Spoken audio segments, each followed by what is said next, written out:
이사야서 강의 시간 시작하겠습니다.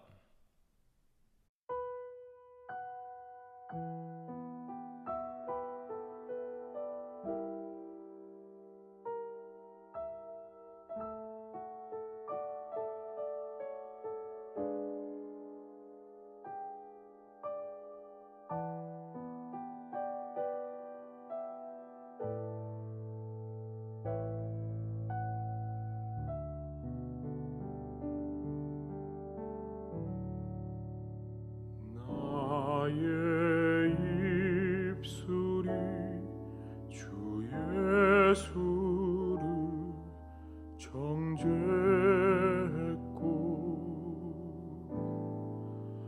나의 눈길은 주의 모습 외면했네.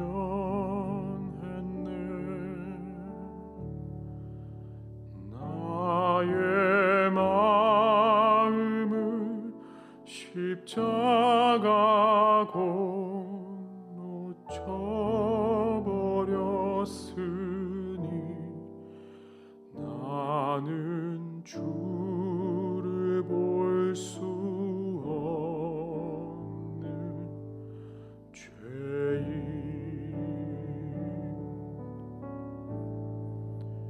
나의 완악한 마음이 채찍이 되고 나의 더러운 혀는 못자국이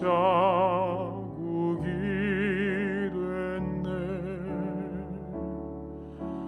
나의 마음은 주님의 사랑 외면했으니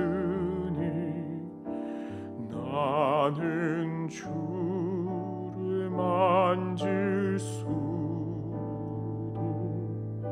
없네. 주가 나의 못자국과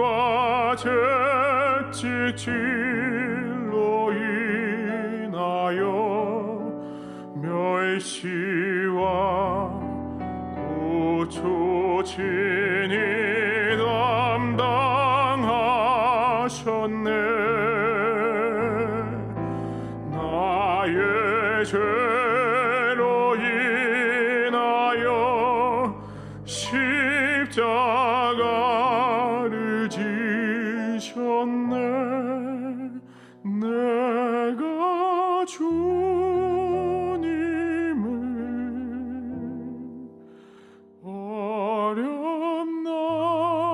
어렵나이다. 주여 나의 죄악을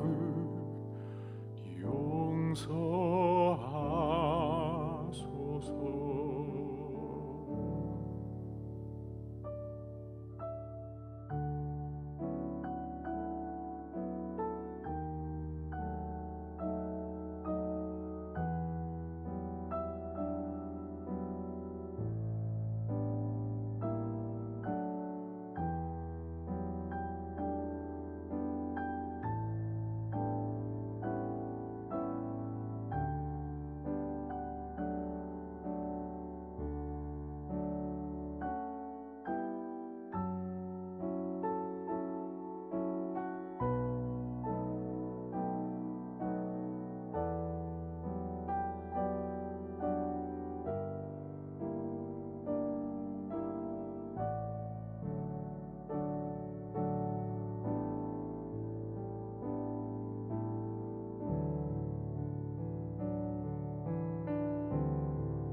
주가 나의 못자국과 채찍질로 인하여 멸시와 고초진이 담당하셨네.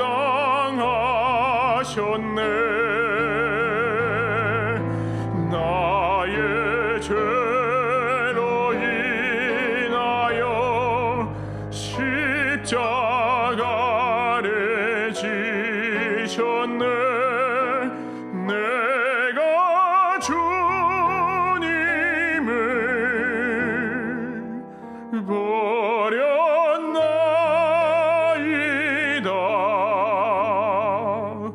주여 나의 죄악을 용서하소서.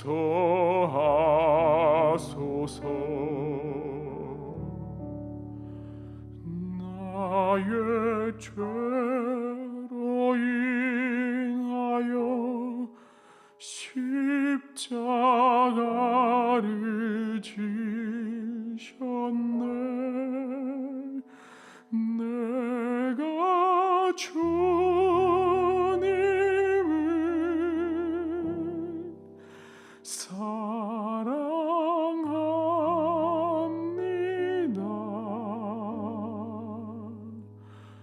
내가 주님을 사랑합니다.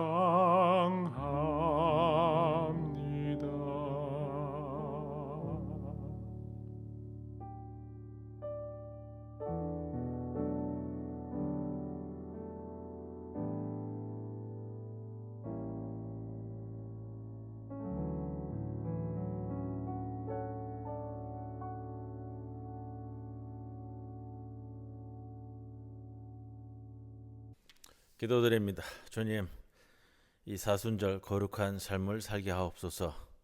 날마다 욕망의 바다에서 허우적거리며 인정에 목말라 하는 우리를 불쌍히 여겨 주옵소서. 세상의 속삭임에 혼탁하여진 우리를 긍휼히 여겨 주옵소서. 금식하시던 거친 광야와 슬픔에 잠기며 걸으셨던 예루살렘의 그 거리와 가시관에 찢겨 붉은 피 흘리시던 비아 돌로로사를 생각하며 우리의 추악한 죄가 기억나게 하옵소서. 홀로 걸어가신 발자국이 우리 영혼에 새겨지게 하옵소서.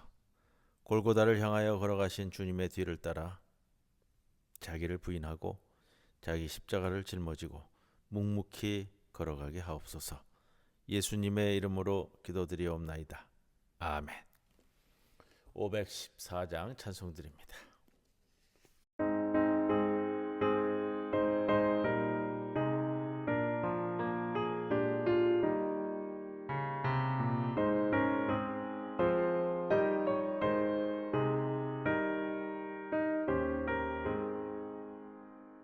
만남든 다 일어나라 복음 전하자.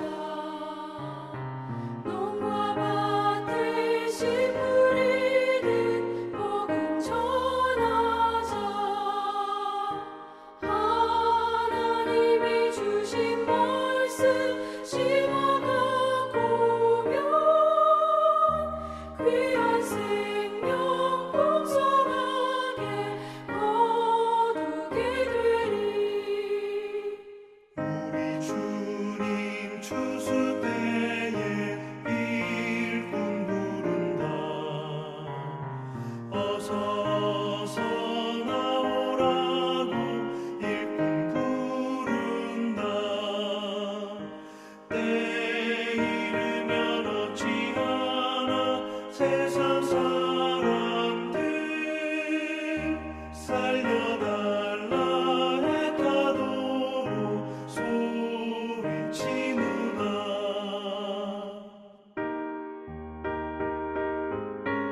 예, 오늘 이사야서 오늘 34장, 35장의 말씀을 함께 하는데 우리 34장 1절에서부터 15절까지 봉독하고 말씀 나눕니다. 열국이여 너희는 나와 들을지어다. 민족들이여 귀를 기울일지어다. 땅과 땅에 충만한 것, 세계와 세계에서 나는 모든 것이여 들을지어다. 대저 여호와께서 열방을 향하여 진노하시며 그들의 만군을 향하여 분내사 그들을 진멸하시며 살육당하게 하셨은즉 그 살육당한 자는 내던지 바 되며 그 사체의 악취가 솟아오르고 그 피에 산들이 녹을 것이며 하늘의 만상이 사라지고 하늘들이 두루마리같이 말리되 그 만상의 쇠잔함이 포도나무 잎이 마름 같고 무화과 나무 잎이 마름 같으리라. 여호와의 칼이 하늘에서 족하게 마셨은즉 보라 이것이 에돔 위에 내리며 진멸하시기로 한 백성 위에 내려 그를 심판할 것이라. 여호와의 칼이 피 곧 어린 양과 염소의 피에 만족하고 기름 곧 순양의 콩팥 기름으로 윤택하니 이는 여호와를 위한 희생이 보스라에 있고 큰 살육이 에돔 땅에 있습니다. 들소와 송아지와 숫소가 함께 도살장에 내려가니 그들의 땅이 피에 취하며 흙이 기름으로 윤택하리라. 이것은 여호와께서 보복하시는 날이요 시온의 송사를 위하여 신원하시는 해라. 에돔의 시내들은 변하여 역청이 되고 그 티끌은 유황이 되고 그 땅은 불붙는 역청이 되며 낮에나 밤에나 꺼지지 아니하고 그 연기가 끊임없이 떠오를 것이며 세세에 황무하여 그리로 지날 자가 영영이 없겠고 당아새와 고슴도치가 그 땅을 차지하며 부엉이와 까마귀가 거기에 살 것이라. 여호와께서 그 위에 혼란의 줄과 공허의 추를 들이오실 것인즉 그들이 국가를 이으려 하여 귀인들을 부르되 아무도 없겠고 그 모든 방백도 없게 될 것이요 그 궁궐에는 가시나무가 나며 그 견고한 성에는 엉겅퀴와 새품이 자라서 승냥의 굴과 타조의 처소가 될 것이니 들짐승이 이리와 만나며 순염소가 그 동류를 부르며 올빼미가 거기에 살면서 쉬는 처소로 삼으며 부엉이가 거기에 깃들이고 알을 낳아가서 그 그늘에 모으며 솔개들도 각각 제 짝과 함께 거기에 모이리라. 이사야서 24번째 시간입니다. 오늘은 34장, 35장을 연이어서 함께 말씀을 나눌 겁니다. 제목을 소묵시록 이렇게 됐습니다. 우리 소묵시록에 대한 이사야서에 나오는 소묵시록에 대한 이야기는 24장에서 27장 말씀을 나눌 때 한번 말씀을 드렸고요. 또 이 34장에서 35장에 대한 말씀도 소묵시록에 해당되는 그런 내용을 담고 있기 때문에 제목을 그렇게 붙였습니다. 우리가 지난주에 나눈 말씀은 그겁니다. 하나님의 섭리에 의해서 하나님의 도구로 씌워졌던 이 아시리아.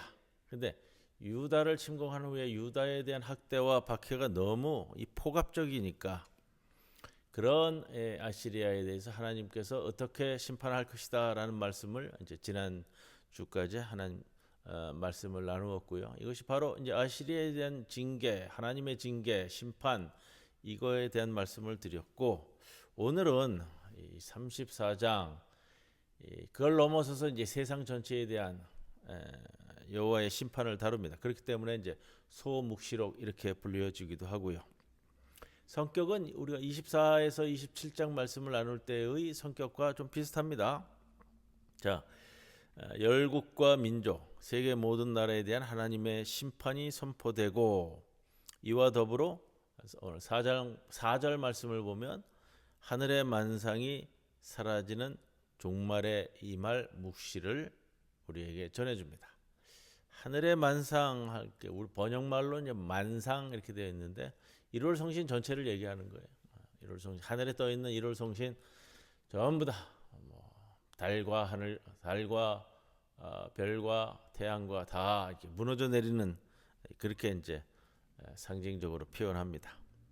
그래서 34장, 35장은 이제 회복에 대한 말씀인데 이 두 장을 또 소묵시록이라고 불리기도 합니다. 특이하게도 열국, 열방 이렇게 이제 표현되는데 열국, 열방이라는 게 세상의 모든 나라란 뜻이에요. 열방에 대한 심판과 더불어 에돔에 대한 전면적인 심판이 예고됩니다. 에돔에 대한 전면적인 심판을 담고 있습니다. 우리가 첫 번째 묵시록이라고 소묵시록이라고 함께 말씀을 나눴던 24장에서 27장까지의 말씀은 이제 모압에 대한 심판의 말씀을 다루고 있는데 그 심판 말씀과 견줄만할 정도로의 내용이 나옵니다. 왜 여기에 에돔이 언급되는가 하는 것은 뭐 명확하지는 않습니다. 그런데 다른 이제 이사야서와 비슷한 예언서 예레미야서, 에스겔서에서도 이 열국에 대한 예언 가운데 이렇게 에돔에 대한 예언도 같이 포함을 하거든요. 그래서 오늘 본문에 보면 이제 에돔의 임할 재앙에 대해서 말씀을 하는데 이 에돔의 임할 재앙은 일시적이거나 국지적이지 않습니다.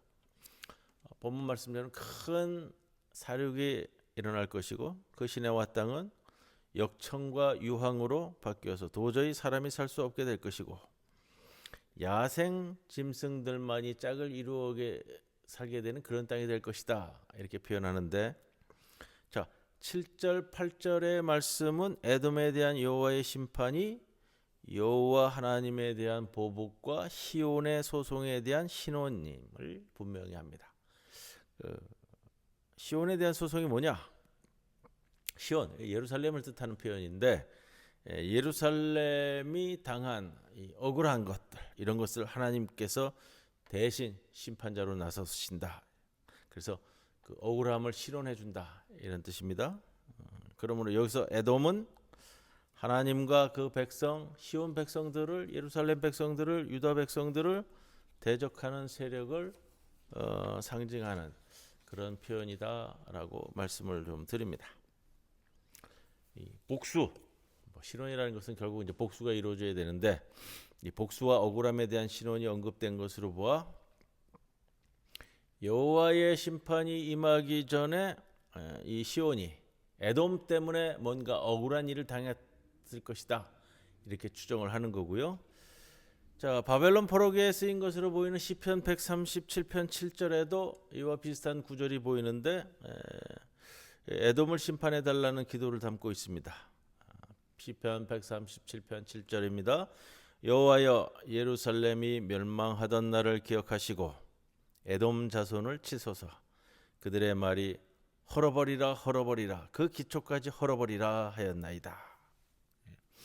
바벨론에 의해서 이 유다의 예루살렘이 멸망할 때 이 에돔이 지켜보면서 조롱했다라는 거예요. 헐어버리라 헐어버리라. 이러한 적대감은 에돔으로 인한 시온의 고통과 억울함을 다룬 요엘서 또 오바댜서에도 같이 다루고 있습니다. 예루살렘이 망하던 날 에돔 족속은 어떻게 보면 형제잖아요. 형제. 야곱과 에서의 야곱의 쌍둥이 형이었던 에서의 선조를 삼고 있는 민족인데 에돔이 형제가 당하는 고통을 방관했다라는 거예요. 방관이라는 것은 책임을 면할 수 있는 행동이 아니라 오히려 짓밟고 있는 사람들과 같게 만드는 행동이다. 이렇게 보이는데 이를 가리켜서 오바댜서에서는 내 형제 야곱에게 행한 포악이라고 규정합니다. 이 땅에서 하나님의 대적들 때문에 억울한 일을 당하고 달리 여기에 맞서거나 복수할 수 없던 시온을 위해 그날에 마침내 여호와께서는 에돔에게 복수하시고 영원한 황무지로 만드실 것이다. 이 에돔의 황폐함을 어떻게 표현하냐면 오늘 11절 말씀을 보시면 혼란의 줄과 공허의 추가 드리워진 거 이렇게 표현하는데 혼란과 공허 이 혼란과 공허라는 표현이 대표적으로 나온 말씀이 창세기 1장 2절입니다. 창세기 1장 2절에서 우리가 몇 차례 이 단어에 대해서 공부를 했었는데 창세기 1장 2절에서 천지 창조 전에 이 세상의 혼돈, 태초의 혼돈을 표현할 때 바로 이 표현, 혼돈과 공허. 그래서 뭐 히브리어 말로는 토후 바 버후 후다라는 말씀을 좀 드렸습니다. 자, 창조 이전의 혼돈 상태까지 완전히 되돌린다라는 의미인데 9절에 따르면 에돔은 변하여 역청이 되고 유황이 된다. 변하다라는 것과 유황이 된다라는 것은 소돔에게 일어난 변화를 대표하는 단어들입니다. 그래서 9절에 보면 이 소돔, 우리가 알잖아요. 이 소돔이 어떻게 멸망이 죄 많은 도시로서 마지막에 이제 멸망당하게 되는데 이 소돔과 에돔을 병치시키면서 어떻게까지 황폐화 될 것인가를 우리들에게 보여주는 표현입니다. 그래서 에돔에 임하는 근원적인 재앙, 소돔, 에돔 이렇게 돔자로 끝나기 때문에 운율을 맞추기는 것이기도 하고요. 소돔이 유황불에 멸망하는 것처럼 에돔도 그렇게 될 것이다라는 것을 강력하게 좀 표현합니다. 에돔을 향한 심판이 곧 시온의 송사를 위한 신원이 될 겁니다. 그것은 요엘서, 오바댜서, 시편 같은 흐름에서 볼 수가 있고, 요엘서, 오바댜서 모두 에돔에 대한 심판 선포가 온 땅에 임할 궁극적인 여호와 하나님의 행하심과 결합되어 있다라고 본다면 같은 맥락에서 오늘 이사야서 34장의 말씀도 볼 수가 있습니다. 에돔에 대한 전면적인 심판의 말씀, 원통하고 억울한 백성들을 불쌍히 여기시는 하나님을 반영하는 표현이고요. 약하고 원통한 이들을 위해 오실 하나님의 나라를 살펴볼 수 있는 표현입니다. 에돔 또는 앞에 있는 소목시록에서 나왔던 모압에 대한 하나님의 심판에도 공의로우신 하나님, 원통한 사람을 양산하는 이 땅의 열국을 뒤엎으시는 하나님이 거기에 놓여 있는 겁니다. 그러므로 묵시록에 언급된 에돔, 모압, 특정한 그 에돔 족속, 모압 족속을 칭하기도 하지만 더 넓게 본다면 우리가 하나님을 대적하며 하나님의 백성들에게 폭력을 행하고 억울한 피를 흘리게 하는 세력, 소위 말해서 악마적인 세력 전체를 대표하는 표현이다. 이렇게 우리는 볼 수 있습니다. 그리고 이어지는 것이 이제 35장인데 34장과 35장은 항상 이게 짝을 이루어서 우리가 이야기를 합니다. 열국에 대한 심판이 34장에 있다면 35장은 하나님의 백성들에게 임할 구원의 나라를 보여줍니다. 하나님 백성들의 원수들에게 하나님이 복수하시는 그날이 그의 백성에게는 구원의 복된 날이 될 겁니다. 그래서 34장과 35장은 동전의 양면과 같이 짝을 이룬다 이렇게 이야기하는데 에돔은 내용은 그래. 에돔은 황폐한 광야가 될 것이고 이스라엘의 광야는 좋은 땅으로 변할 것입니다. 35장 1절 이하의 말씀을 우리가 봉독하지는 않았습니다만 화면으로 나갑니다. 1, 2절에서 언급되는 광야와 메마른 땅, 사막은 하나님의 백성들의 척박한 삶을 나타냅니다. 이러한 곳이 기쁨이 넘칠 것이고 물이 넘쳐 시내가 흐르고 샘의 근원이 될 것이라는 것. 이게 6절, 7절의 말씀이고요. 시온에 거하지만 여호와를 경외하지 않으면 사막과 광야와 같은 삶이 될 것이고요. 여호와께서 열국을 심판하시고 그 백성을 회복하시는 그날에 광야와 메마른 땅 사막이었던 곳은 도리어 2절 말씀처럼 레바논의 영광과 갈멜과 샤론의 아름다움을 얻게 될 것이라는 것. 하나님 나라의 아름다움과 영광을 말할 때 그 땅이 어디에 있느냐라는 것 자체가 중요하지는 않고요. 아무리 비옥한 땅이라 할지라도 여호와를 떠나면 광야가 될 것이고 광야에 거할지라도 여호와를 경외하고 바라면 그곳이야말로 레바논의 영광, 갈멜과 샤론의 아름다움이 가득한 기쁜 땅이 될 것이다.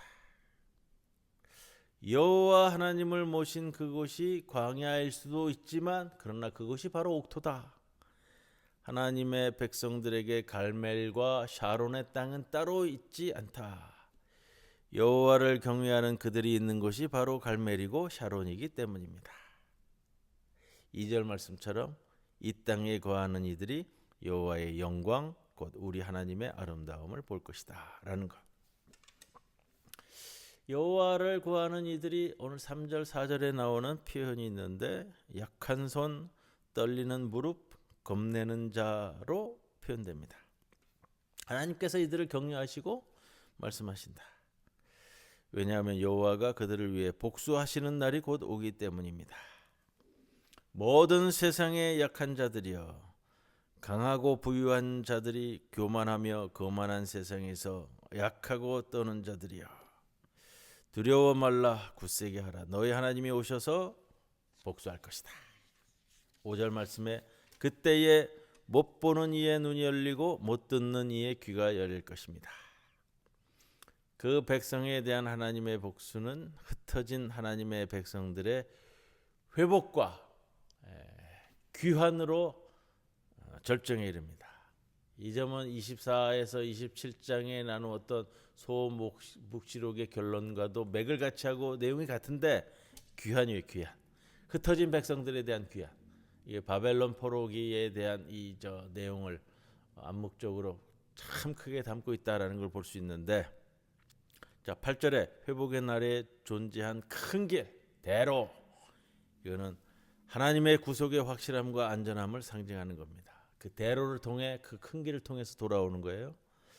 그래도 그런 그 큰 길이기 때문에 우매한 자도 그 길을 잃어버릴 수가 없다. 그리고 이 길을 걷게 될 이들을 9절에서는 구속함을 받은 자라고 표현합니다. 말 그대로 여호와 하나님의 구원함을 받은 자들이에요. 5절에 못 보는 이, 못 듣는 이, 못 듣는 이, 못 보는 이 모티브는 이사야 이제 제2 이사야로 넘어가는 40장 이하에도 빈번히 좀 등장할 거고요. 포로로 잡혀간 이스라엘을 상징적으로 표현할 때도 42장에 나오게 되는데 못 보는 이, 못 듣는 이 표현을 씁니다. 자, 오늘 이 35장이 말하는 회복은 포로가 된 이스라엘의 온전한 회복에 대한 선포, 이렇게 우리가 이해할 수 있고요. 자, 결론적으로 34장, 35장 오늘 두 장의 내용을 같이 다뤘는데 열방에 대한 심판, 흩어진 이스라엘의 귀환, 이 두 주제가 바벨론 포로기를 당하고 있는 이스라엘의 가장 중요한 소망이에요. 소망. 자, 참고로 이 재밌는 게 있어요. 뭐냐면 이게 마태복음 35장에 보면 마태복음이 이 11장인데 11장에 오늘 이 이사야서 35장의 말씀을 인용한다고요. 감옥에 갇힐 세례 요한이 오실 그분이 예수인지를 알고자 해서 그의 제자를 보냈을 때 예수께서 오늘 이 35장 5절의 내용을 포함한 말씀으로 거기에 답하시는 내용이 나옵니다. 마태복음 11장 5절인데 맹인이 보며 못 걷는 사람이 걸으며 나병 환자가 깨끗함을 받으며 못 듣는 자가 들으며 죽은 자가 살아나며 가난한 자에게 복음이 전파된다. 그렇게 전해라. 자, 예수님께서는 이런 회복과 해방의 사역을 통해서 스스로 메시아임을 입증하셨습니다. 예수께서 바로 오실 그분이라는 것. 이것이 주님과 더불어 이루어지는 평화의 왕국을 통해 입증됩니다. 예수께서 다른 이가 아니라 예수께서 메시아가 되시면 그분이 이루시는 회복과 구원의 역사, 앞을 못 보는 이가 보게 되고 가난한 자에게 복음이 선포되는 실제적인 현실 역사를 통해서 입증되는 것. 오늘 말씀을 통해서는 이것을 기억할 수 있습니다. 오늘 여기까지 말씀 함께 나눕니다. 찬송가 517장 함께 찬송드립니다.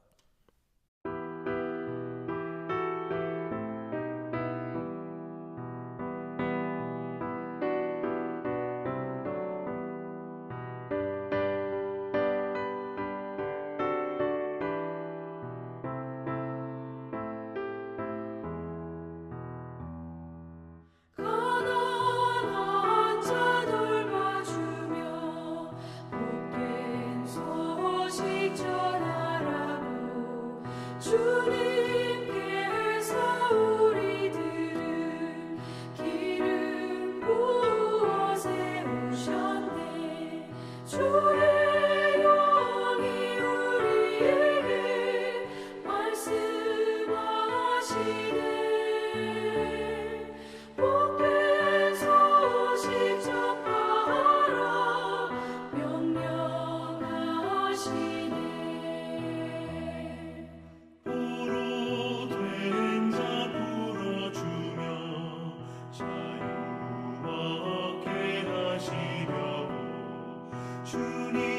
주님께서 우리들을 땅끝까지 보내시네.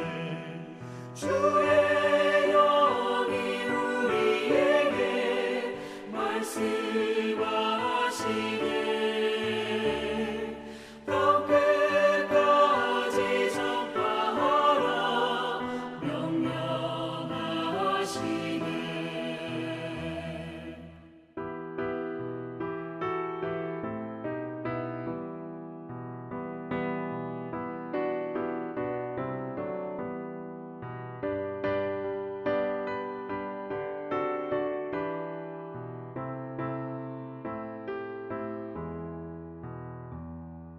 주님 사랑은 세상에 본이 되게 하시려고 주님께서 우리들을 친구처럼 사랑하네. 주의 영이 우리에게 말씀하시네. 내 이웃을 사랑하라 명령하시네.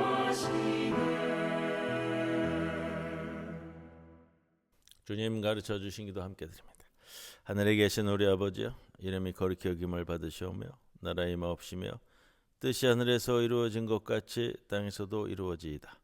오늘 우리에게 일용할 양식을 주시옵고 우리가 우리에게 죄 지은 자를 사하여 준 것 같이 우리 죄를 사하여 주시옵고 우리를 시험에 들게 하지 마시옵고 다만 악에서 구하시옵소서. 나라와 권세와 영광이 아버지께 영원히 있사옵나이다. 아멘.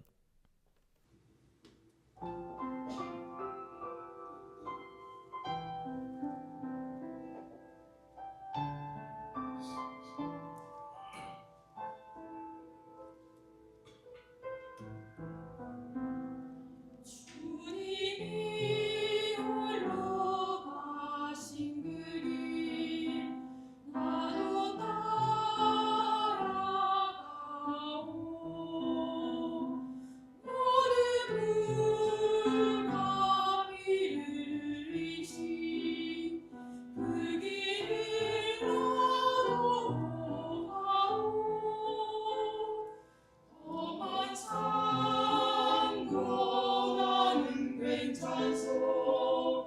바다 끝이라도 나는 괜찮소. 죽어가는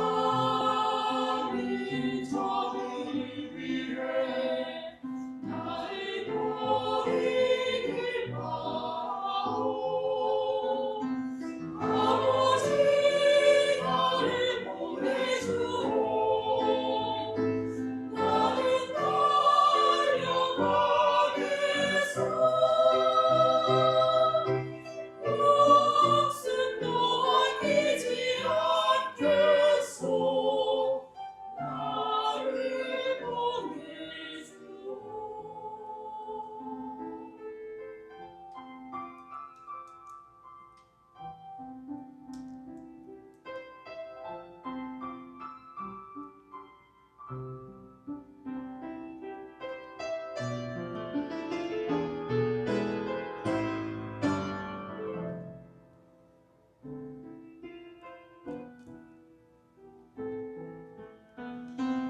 험한 산도 나는 괜찮소.